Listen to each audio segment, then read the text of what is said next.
change has to happen within ourselves. Learning from the Tipi teachings and the 7 teachings, we realize that there is a better way of life that we call Minopimatiziwin. For us to have Minopimatiziwin, we have to let go of our negative patterns of behaviors and pick up the positive patterns that we have in our lives. And we need to learn to apply these teachings and make an effort to become part of that good life.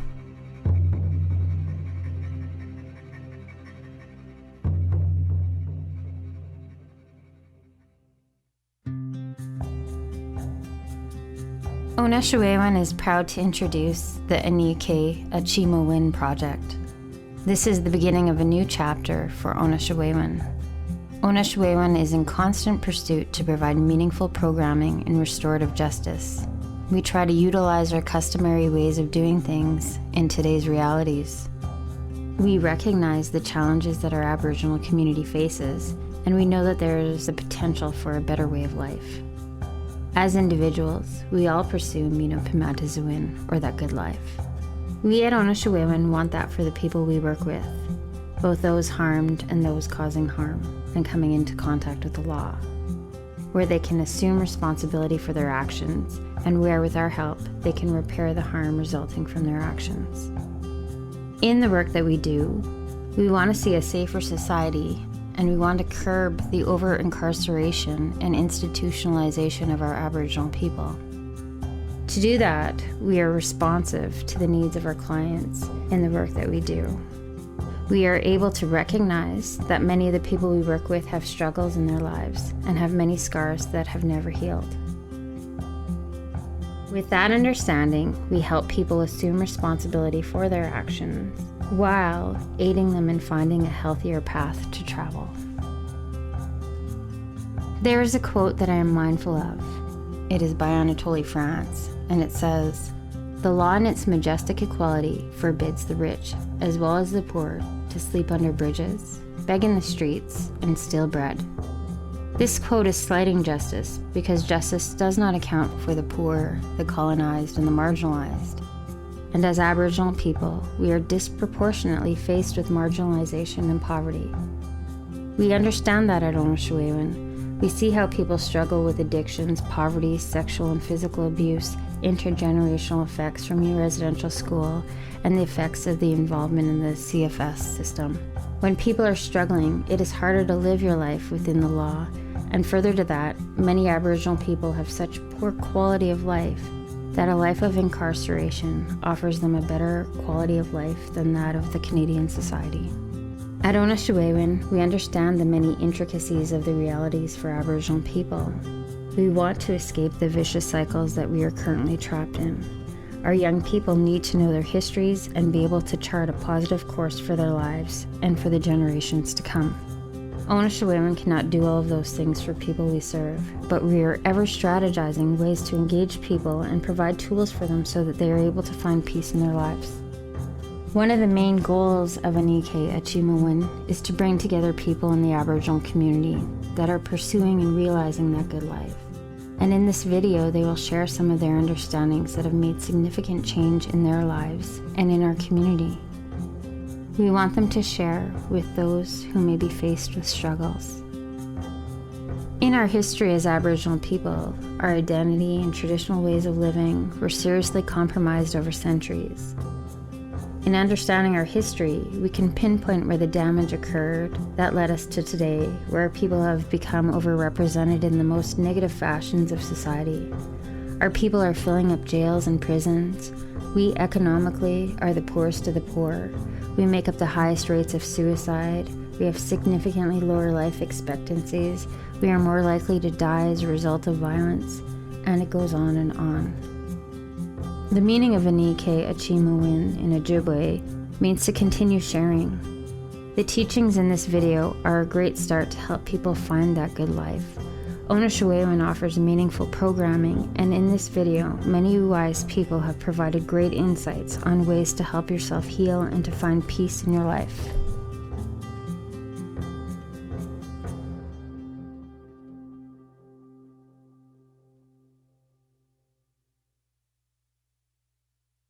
The teepee is a representation of a woman. Her dress is the covering that wraps around the 13 poles that are set in a circle. Her dress is fastened together by 14 wooden pins that serve as a reminder for us to keep intact as a family. Her arms are the smoke flaps, fully extended by 2 poles. She is reaching out in a thankful way. She faces the east, where new life comes from, ready to greet each new day. In facing the east, she offers the best protection from mainly the west and north winds that blow across these prairies. 12 of the poles are tied together at the top of her dress and represent the relationship we have to one another.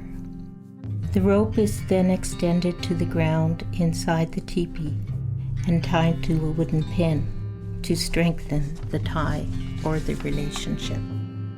The 13th pole is not tied to the others. It rests upon the center of the teepee and leans to the front. It carries the covering that embraces the other 12 poles. This is Creator's pole, and it represents the ultimate in protection, warmth, and love. The teepee is considered to be the woman's nest. She had the final say in all that happened with it and within it. The elders have said this is her nest where she will take care of the children. It was the woman's role and responsibility to set up the teepee, keep it clean, and make it a welcoming and comfortable place. She would feed, clothe, guide, and nurture her children, and teach them the values that would help them through each stage of growing up. When we respect the fire, it will respect and take care of us. The fire at the center of the teepee served as a reminder that a woman shares with the man the responsibilities in the upbringing of the family. The grandfather's son is the Creator's fire. The ceremonial fire is ours as a people, and we can rekindle our inner fire when we participate in the ceremony. The fire is taken care of by the man. When the man is away from home, the woman is the caretaker of the home fire. Since man is the helper to the woman in the creation of life, then man is the helper to the woman in a teepee. The man will help her with the children and share the teachings the children need to learn. He supports the woman in the nurturing of the family. The man is not to bring any violence into the home where the children are living. Together they are role models to their young. They teach them how to become good parents. They teach them how to become a good wife or husband. They teach them the responsibilities in life. They teach them the responsibilities in community. We need to be their teachers and guide them along. They need the tools, and we have to give them those tools. There are times in our life when the choices we make take us off of our original path. We all have certain patterns of behaviors in our life. We have positive patterns that support us in a good way, and we also have negative patterns that are hurtful to us and keep us back from our healing process. When asked by the woman, the man helps to set up the teepee.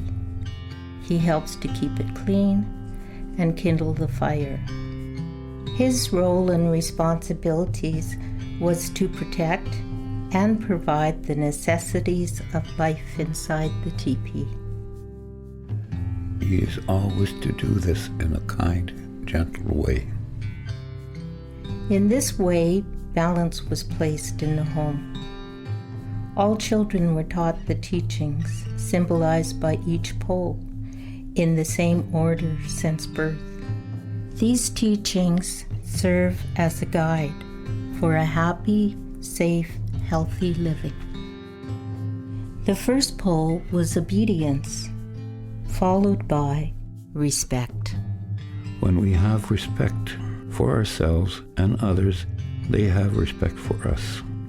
Humility, Having courage and humility to face and deal with our issues that are stopping us from the healing process. happiness, There is a good way of life. love, We need to learn to love ourselves first, and then we can love others. faith, Follow what's in our heart. Embrace the good life. kinship, The child also has to learn what clan they belong to, and being aware of that clan, they will be able to understand themselves a little bit more. cleanliness, Cleanliness is also another form of self-respect. thankfulness, Thankfulness is about being thankful for the gifts that the Creator has given us. sharing, Sharing is very important in life. We share not only what we have, but what we are feeling and how we're feeling. And when we share with our families, then we can become stronger as a nation of people. strength, good child rearing, The child is a gift from the Creator. The child is on loan to us to love and teach the good way of life as a human being. hope, Hope is never giving up on ourselves or giving up on a person. ultimate protection, Believing in the Creator, we get the ultimate protection. and the smoke flags. Today we can use the teachings of the teepee to help us understand our roles in the home, in our families, and in society. We have a sacred responsibility to make our homes a safe place of love and comfort. When we learn to apply the teachings, we'll begin to see they all have to be applied together. This is where we begin to understand how wisdom becomes part of our life. The teepee teachings teach us our responsibilities and how to relate to one another in the community, in the home, and with our families. The 7 sacred teachings teach us how to live a good life. When we stray away from the 7 teachings, there are things that happen, we experience, that are out of our control.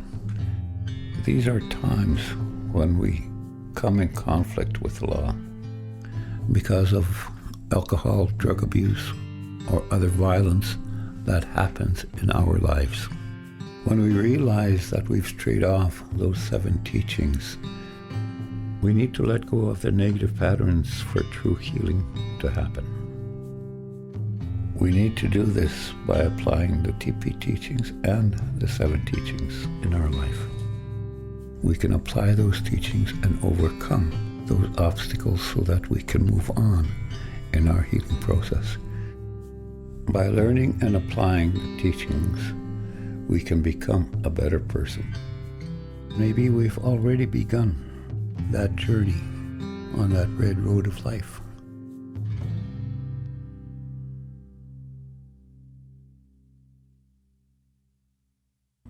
I remember one time learning about teachings, and I was learning about the teaching of humility, and I was sitting on a rock, and there was a centipede crawling towards me, and my automatic instinct was to crush the centipede because I was afraid of it.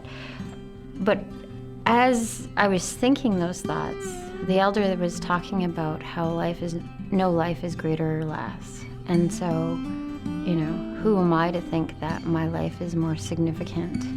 And what I did was I used a twig and I diverted the centipede away from me rather than, taking that life. And I think that, that's something that's really important. And you recognize that, as you learn more and more of the teachings, they blend together. Honesty to me is freedom, because when you're not honest with yourself or with other people around you, it kind of weighs you down. And when you're honest with yourself, it kind of like lifts those weights off. So once those weights are gone, you're free. Representing courage means the willingness to step outside of your comfort zone and to recognize what is it that makes you comfortable in this life, in this world, and to be willing to step outside of it. By nature, I'm a quiet and reserved person, but what I've found is in the acquisition of the knowledge and the teachings that I don't have the luxury of sitting in the back of the room and being quiet. I'm chosen as a spokesperson, and with the knowledge that I've been able to gain, I have to demonstrate courage by stepping out of my comfort zone and being willing to share and being willing to speak towards the injustices that our people continue to live with in this day and age. At bottom, when we have been doing our work at the Truth and Reconciliation Commission, we have allowed survivors to come forward and talk about those experiences at the hand in residential schools from the perspective of what they can now recall as adults about things that happened to them as children. And we know that memory is a faulty tool.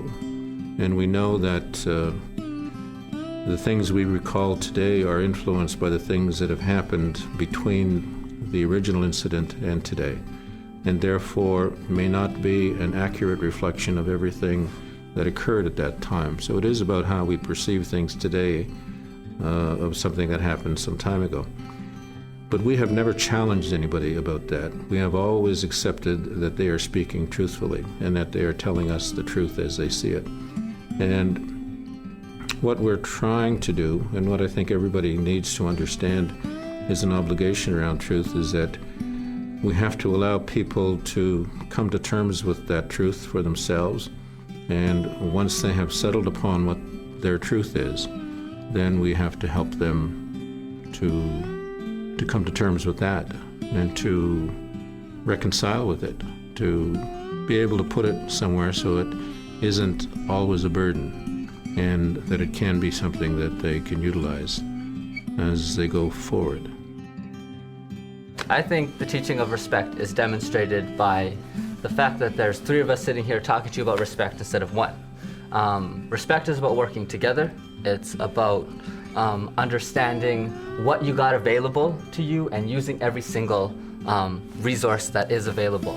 Just like back in the day, the buffalo represented respect because our communities used every single piece of that buffalo, down to the bladder, down to the horn, down to the fur, everything got used.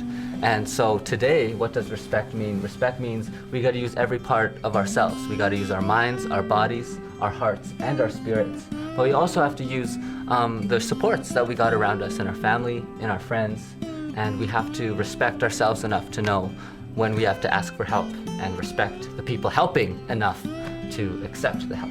I respect you. Respect. And I believe that before we can love anyone, we have to love ourselves and have a good understanding of self. And then with that balance in our love, we're able to love everyone, not just like when we say everyone is equal. We do that in a good, kind, loving way. And when we practice that, we grow to believe that we are all equal. For me, that wisdom means the application of those 7 teachings in our own lives, so that way we can enjoy life, enjoy one another as a people, and we can utilize these gifts in our everyday lives, and not just at ceremonies or in certain places, but it's to apply them every day, each day of our lives. Onashowewin. This means to continue sharing the teachings that we have received from our elders. Those ceremonies and teachings came from the Creator. We are the indigenous people of this land, Turtle Island. We've had enough of the negative stuff that has affected our lives. We need to live in harmony with one another. Make that effort within ourselves to do that.